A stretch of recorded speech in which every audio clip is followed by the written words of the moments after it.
Welcome to Meet Me in the Penthouse. I am Amy, along here with my sister Molly.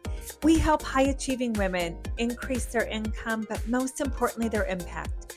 We are neighbors, sisters, and business partners. We have built 8-figure businesses together, traveled the world together, raised our children together, mentored thousands of men and women together, and it's all because we have a penthouse mindset. We aim for the top, and we show others how to empower themselves to peel back the layers and truly step into their greatness and calling. Welcome to Meet Me in the Penthouse. Welcome to Meet Me in the Penthouse, where we help high-achieving women upgrade their impact and their income. I am Amy Mosser, and this is my sister. Who's going to interrupt you? Always. Always the bossy older one, Molly Croker. And we are here with our guest, Jessa Peterson. I hate saying guest, like we're here with our friend, Jessa Peterson. Yes. And because we both love her. When Amy and I sat down, like, who do we love and who has made an impact? Your name was top of the list. And so we love sharing you with the world because the world needs to get to know you. So kind of on that little intro, you share away. Just walk us through who Jessa Peterson is, newly married Jessa Peterson. Just tell us a little bit about you. Okay. Well, I am an entrepreneur and I've been an entrepreneur for 17 years. But prior to that, though, I got a degree in marketing. And after school, I ended up moving to Los Angeles and I worked for Cartoon Network and Adult Swim. So I had this big corporate job. I loved it. It was a great job out of college, but it wasn't fulfilling me in the way that I felt I wanted to feel. After a couple of years of working for Cartoon, I called up my parents. I was maybe 25 years old. I remember this phone call.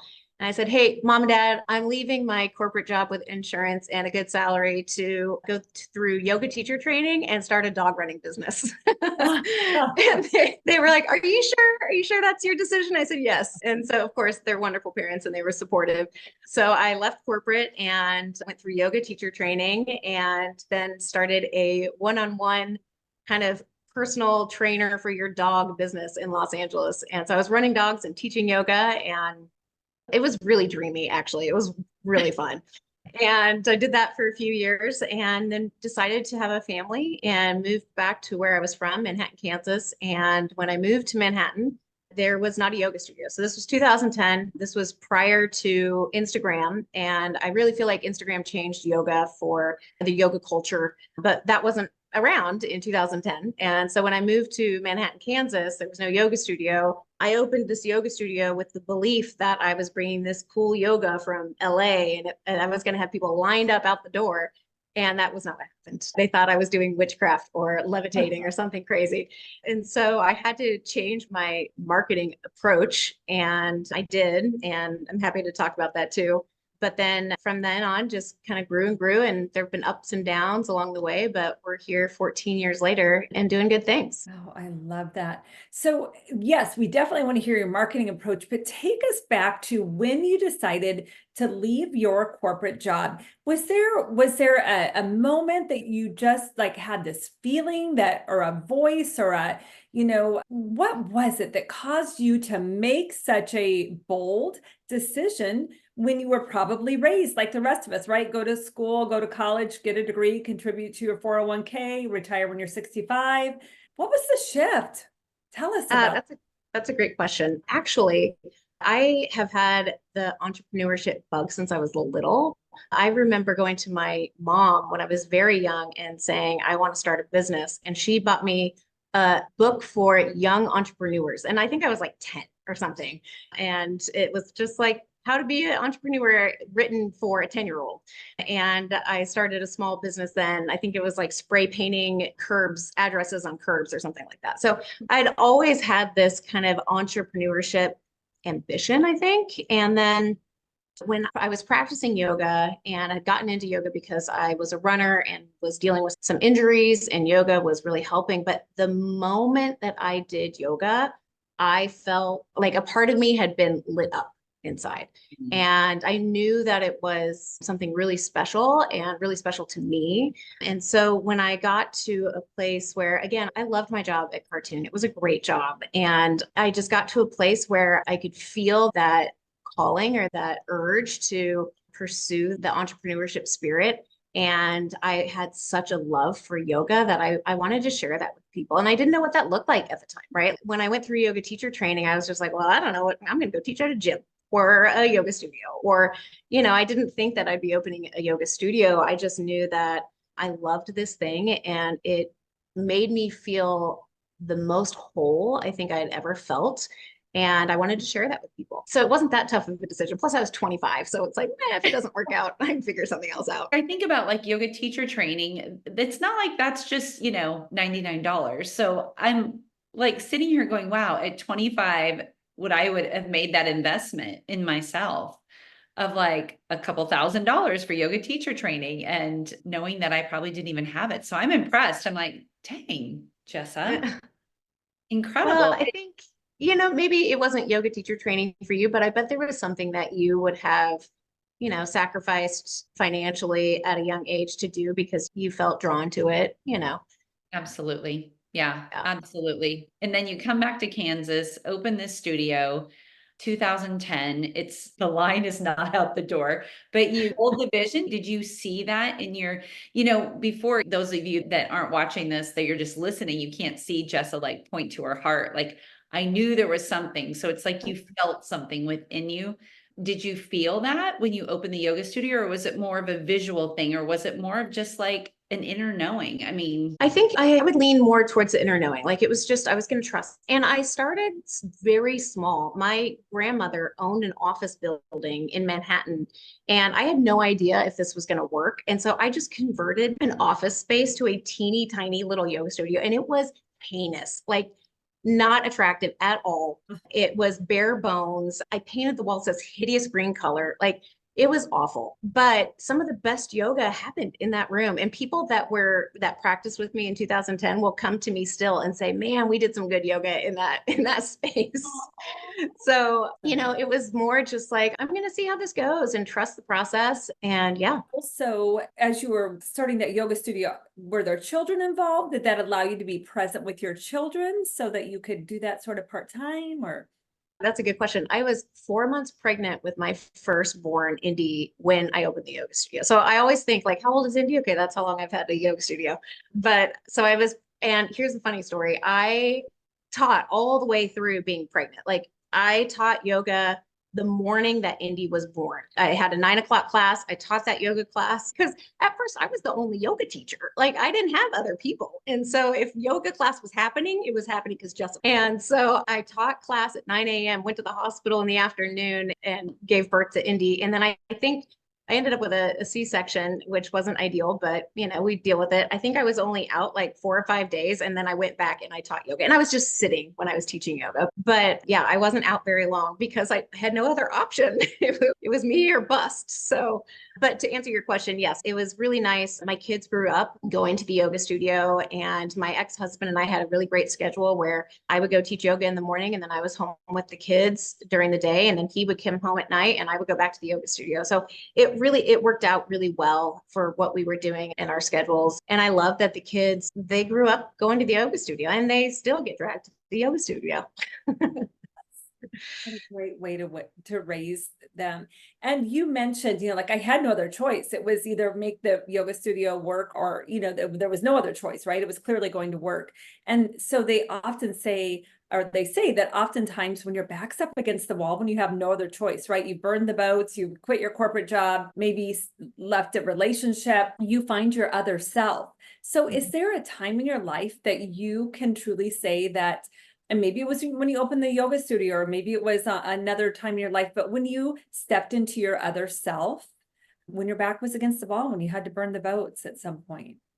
Yeah, I don't know that I look at it as stepping into my other self, more of just like, I'm a pretty determined person. And so if I say I'm going to do something, I will exhaust all options. And I don't know if it ties back into your question or not, so bear with me. But I've been doing this mentorship program with Kansas State University where young entrepreneurs do calls with me and they kind of ask questions and I give them my backstory and all the things. And one of the things that I tell them is that as an entrepreneur, you may have a plan and you may think it's going to go a certain way, but it often doesn't. And so you have choices. You can either say, okay, this is an opportunity for me to examine how things are going and pivot and make changes, or I can throw in the towel. And my mentality has never been, I'm going to throw in the towel and quit. It's always been, okay, how can I examine this? How can I do better? What needs to change? How can I pivot? And so again, I think that has always been my mentality. And so does that kind of answer your question? Oh, for sure. And it seems to be a common thread with successful entrepreneurs that quitting is not an option. Yeah, it's not an option. You pivot. What can I learn from this? That's clearly what you have done and continue to do as you continue to just build success. What are the things that you currently, as you're at this really lovely and a beautiful marriage that we'd love to have you tell us about, and really at a great place in your yoga business and some other entrepreneurial ventures that you're doing. What are some things as you're looking back now that when you're coaching those young entrepreneurs that you would maybe one or two, even if it's a quote or a saying or something that has just really continued to propel you forward as you've continued in your journey? That's a really good question. I think that one thing, as I look back on my journey, even at times when I thought, well, this is really hard, or this isn't going to work, or why am I going through this? Like, why me? I look back on those moments now and I'm like, oh, that was just part of the journey. That just had to get me through something to get to this point. And I look back on my entire journey, the good and the bad, and I'm grateful. I'm so grateful. You guys know I'm a 5 a.m. clubber. And during my 5 a.m. club time, I do gratitude. And one of the things I say all the time to myself is I'm grateful for the path that I've taken to get me here, even the good and the bad. And so I have said that to a few of the young entrepreneurs when they'll say, well, this isn't working, or, I'm up against this conflict or whatnot. I'll say, it's just part of the journey. So you may not understand why you're going through this right now, but you may understand down the road. And so I think just, and you can't do that. It's hard to see that on the forefront. It's always on the back end where you're like, oh, okay, that makes sense. I understand why I had to suffer through that. But yeah, I think that's maybe what I would say to a young entrepreneur. And I think you led us right down the path of, and we've all heard this from other podcasters, but that's happening for you, not to you. And you obviously realized that. You mentioned the 5 a.m. club. So for people that don't know, what the heck is the 5 a.m. club? Well, I would like to add that I learned about the 5 a.m. club from you. So I owe you a huge thank you, because that practice has changed my life 100%. So for those that don't know, I call it the 5 a.m. club. I don't know if it's across the board the way that everyone does it this way, but I do a morning ritual that is meditation, gratitude, visualization, affirmations, and reading. And I go through phases where I'm really consistent with it, and then where I get busy and I drop off. But for the past, 4 years, probably, I've been pretty faithful in that practice. And it has changed my life. And that sounds dramatic, but it really has. It has given me such a good sense of who I am and the growth that I want to have. And it's eased my mind during difficult times. And as you've heard the story of how I used visualization to get my house that I live in right now. So yes, I really believe in share that. Will you share that? Sure. It just warms my heart. People will probably think I'm crazy, but I'm here for it. So I was at a retreat with you all in Colorado, and I had been divorced, I think at that time, maybe 6 or so years, and maybe 6 or 7. And since getting divorced, I had not been able to afford my own home. And so I had been paying rent, and for me, that's a long time to give other people money and not have equity in something. And I had been trying to buy a house and trying to buy a house, and I just couldn't on a single income, single mom salary. I couldn't do it. And so at the retreat, when I was with you, and I think I said to you, like, all I want is a house with air conditioning and a bathroom I don't have to share with my kids. That's all I want. And I came back from that retreat, and because I think that's where you taught me about 5 a.m. club. So I came back from that retreat and started that practice. And every single morning during visualization, I would visualize myself in this particular house, the house I'm actually living in right now, because I had looked at it before and been shot down. They're like, no, you can't buy this house. And so during my visualization practice, I visualized myself walking through the house, how I would wake my kids up in the morning, where I would sit for meditation, and just vividly visualized it every single day. And I don't remember what month we went to Colorado, maybe June. Was it a June retreat or something? And by December, I was in my house. And it just like still blows my mind that somehow things worked out and suddenly I was able to purchase the house. And so when I closed on the house, it was right before Christmas. And this is going to make me emotional. It was right before Christmas. And I asked the kids what they wanted for Christmas. And they said, we just want to be in the house with you. And I was like, oh, like just the best. So And it's powerful. I'm sorry. Of course, I was already wiping a tear when you were talking about it, but it wasn't, if I remember correctly, it wasn't like I envisioned it. I got the house. There were times that you were like, maybe this isn't meant to be. Okay, this isn't the house, correct? When Correct. maybe Yeah. a little something that you had to provide extra documentation. I don't know, something of that sort in order to actually get to the closing table. You are 100% correct. It was like, no, you can't, you don't meet the qualifications to buy this house. And then it was like, okay, actually, maybe you do. And then they came back and they were like, no, no, no, no, you can't. And then it was like up and down and up and down and up and down. But I just kept, and I also, although I was visualizing this and I really in my heart wanted this house, and it wasn't the house, right? Like, it's not that it had to be this particular house. I think it was what the house meant. And so even through that process, I would still say to myself, like, if it doesn't work out, it doesn't work out. But I was still putting the effort into hoping that it would work out. Yeah. So when you said that it wasn't about the house, what was it about? What was it about? What is it about?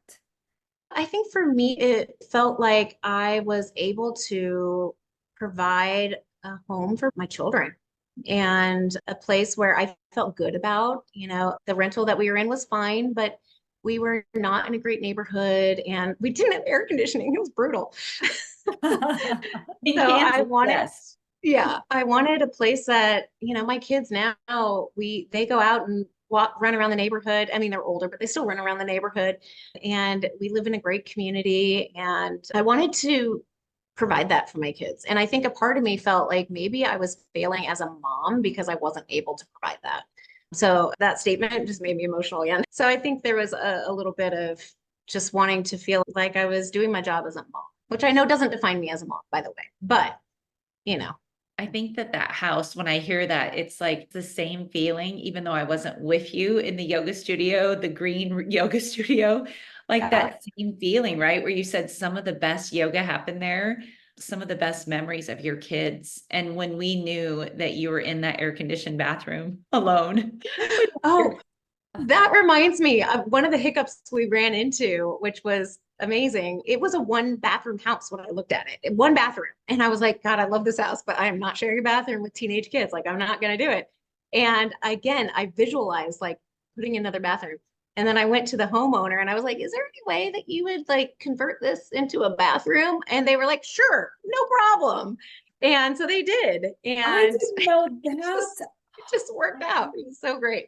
And they are wonderful people. They actually live across the street. They're my neighbors. So they're wonderful people. It was all meant to be, wasn't it? It all worked out. It was. It was. No, of course, this is like lovely and beautiful, and we love this, and you have an incredible man in your life, but there's been some hard too. I mean, there's been challenges with being an entrepreneur is not always easy.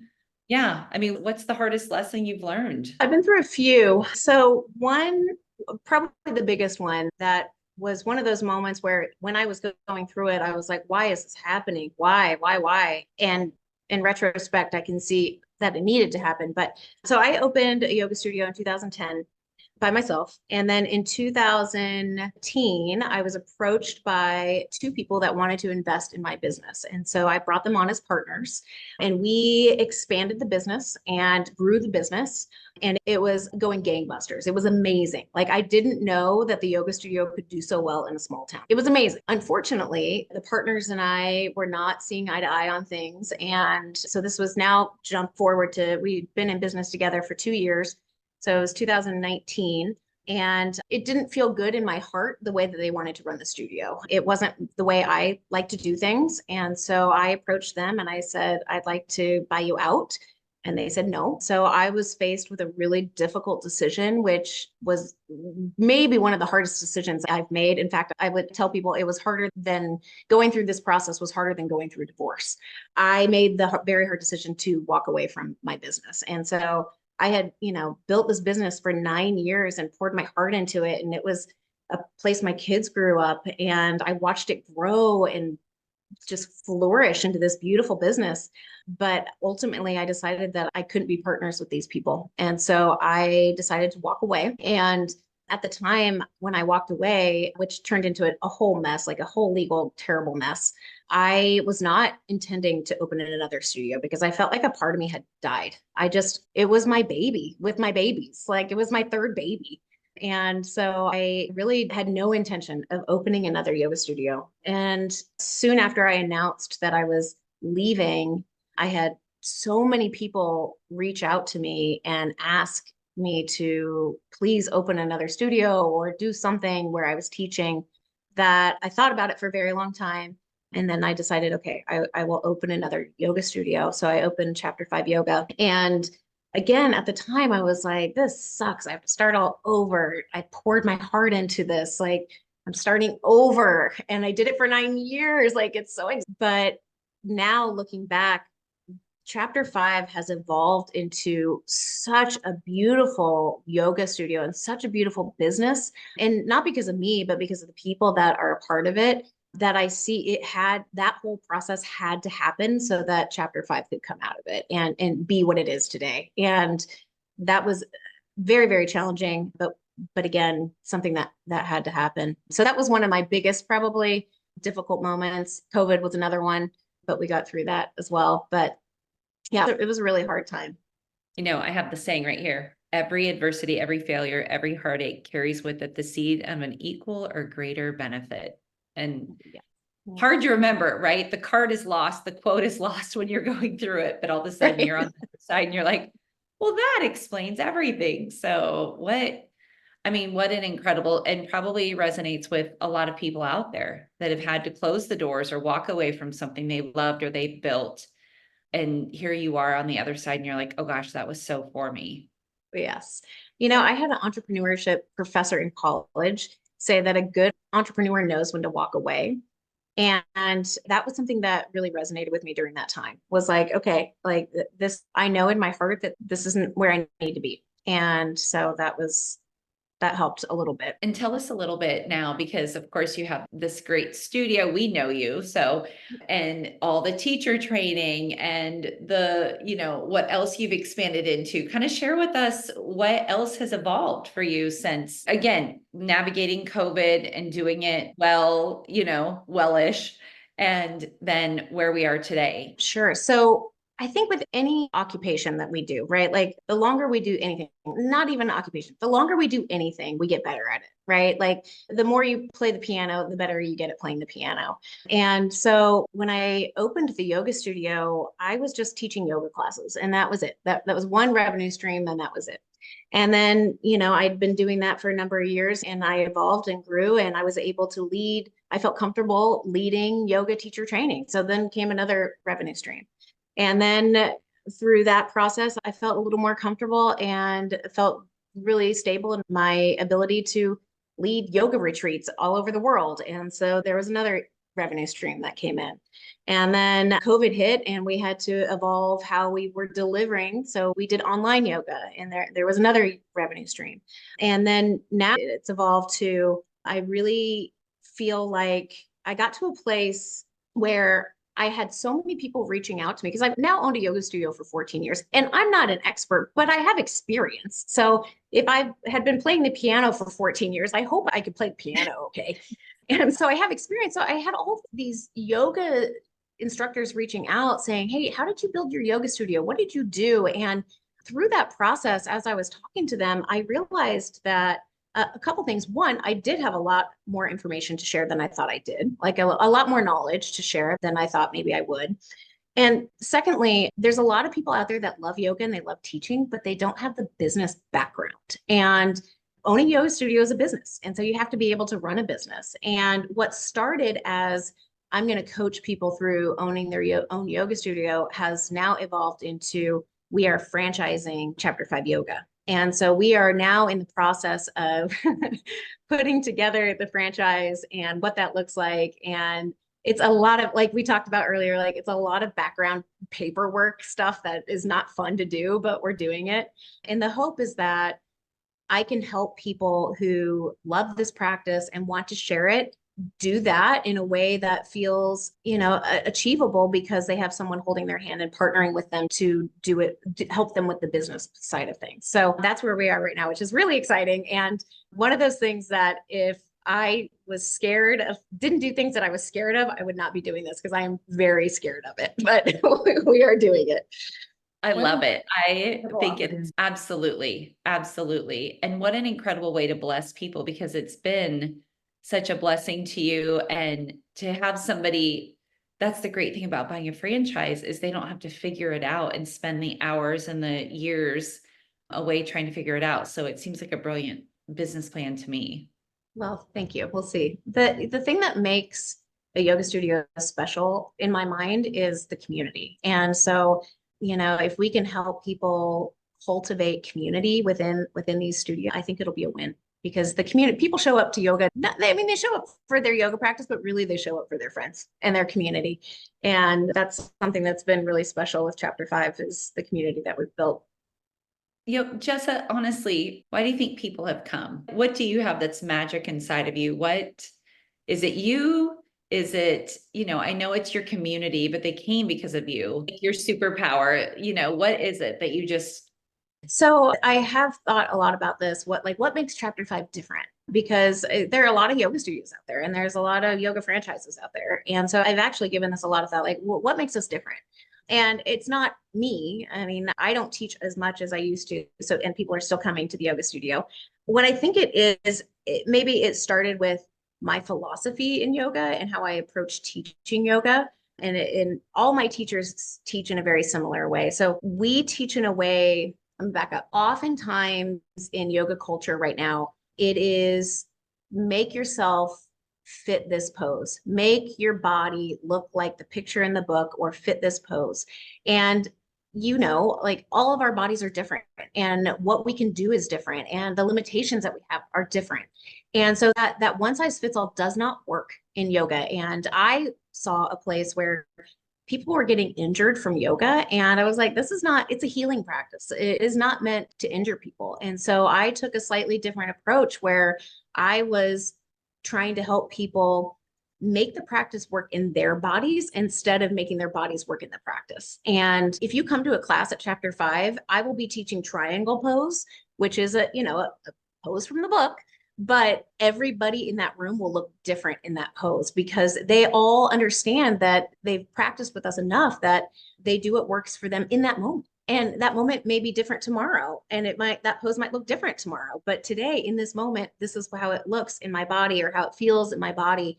And they have adjusted with that idea. And I think another thing too, because we've had this philosophy of everybody's body is different and everybody's practice is going to look different, there's like no competition at the studio. Sometimes you'll go to a fitness class and there's like, I'm going to be better than that person over there.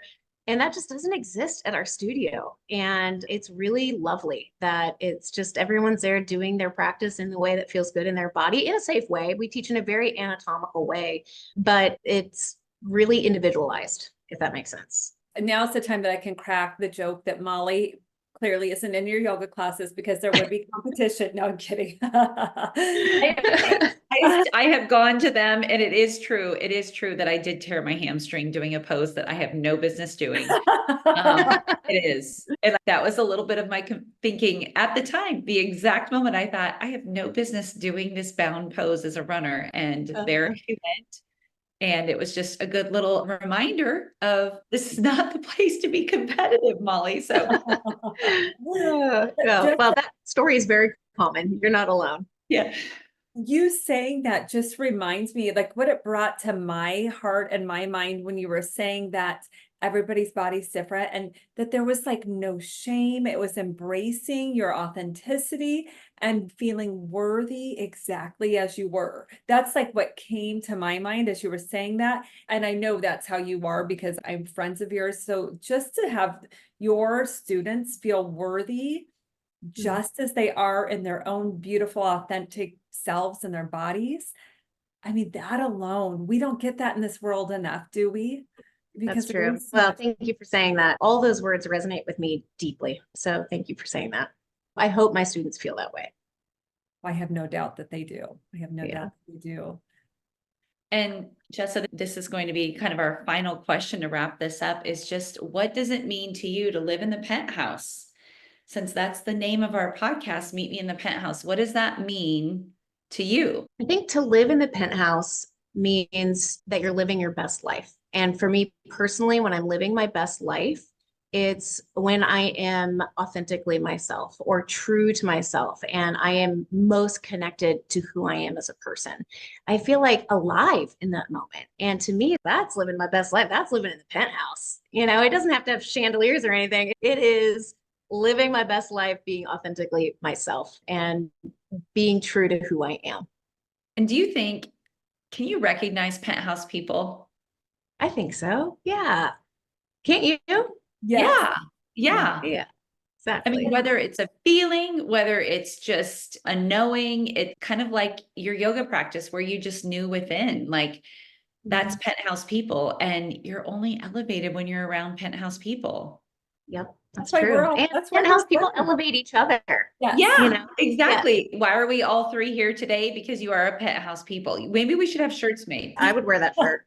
I would love it. Well, you might know a thing or two about clothing lines, so we might just, possibly have to branch out there. But honestly, Jessa, we love you. Your franchising is going to be absolutely incredible. And I really do believe, and I know Amy's going to probably end saying this as well. I know that's going to transfer to anyone that buys your franchise is that absolute, like everybody is different. You know, a pose can look different for so many people. You are welcome here. You are worthy here. And I truly believe that is something that you have had throughout your entire teaching career, and it's followed you and it's going to continue. It's going to continue. I hope so. Thank you for saying that. Thank you. Yeah, we absolutely love you. Thank you for your likewise. Yeah, thank you so much for having me. I'm excited for your journey. Thank you. Thank you so much. And we'll meet you in the penthouse, friend. So thank you. I can't wait. Yeah. Okay. Thanks, everybody. Thank you for tuning in today for Meet Me in the Penthouse with Sisters Amy and Molly. Please rate and review. We love those 5-star ratings and would love to have you go to our website at sistersnextdoor.com. Wow, if you love our Meet Me in the Penthouse podcast, I know you will love our 4-week class coming up. The Wealth Frequency, Tuning into Money's Energy. It's a 4-week class starting September 17th and 18th. We have 2 different times for you. Go to sistersnextdoor.com to sign up and get all of the details.